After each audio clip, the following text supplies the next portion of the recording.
ஜாதிகள் கொந்தளித்து ஜனங்கள் விருந்தாங்காரியத்து சிந்திப்பானேன்.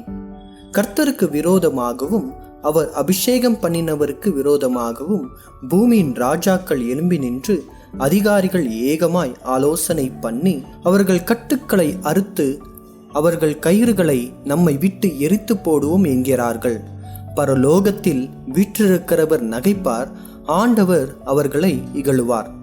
அப்பொழுது அவர் தமது கோபத்திலே அவர்களோடு பேசி தமது உக்கிரத்திலே அவர்களை கலக்கம் பண்ணுவார். நான் என்னுடைய பரிசுத்த பர்வதமாகிய சியோன் மீதில் என்னுடைய ராஜாவை அபிஷேகம் பண்ணி வைத்தேன் என்றார். தீர்மானத்தின் விவரம் சொல்லுவேன்.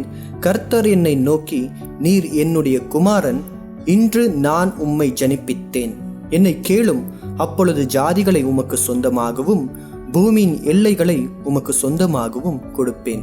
இரும்புக்கோலால் அவர்களை நொறுக்கி குயங்காலத்தைப் போல் அவர்களை உடைத்து போடுவீர் என்று சொன்னார். இப்போதும் ராஜாக்களை உணர்வடையுங்கள், பூமியின் நியாயாதிபதிகளே எச்சரிக்கையாயிருங்கள். பயத்துடனே கர்த்தரை சேவியுங்கள், நடுக்கத்துடனே களி கூறுங்கள்.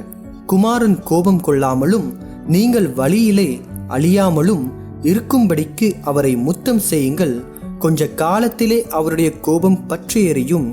அவரை அண்டிக் கொள்ளுகிற யாவரும் பாக்கியவான்கள்.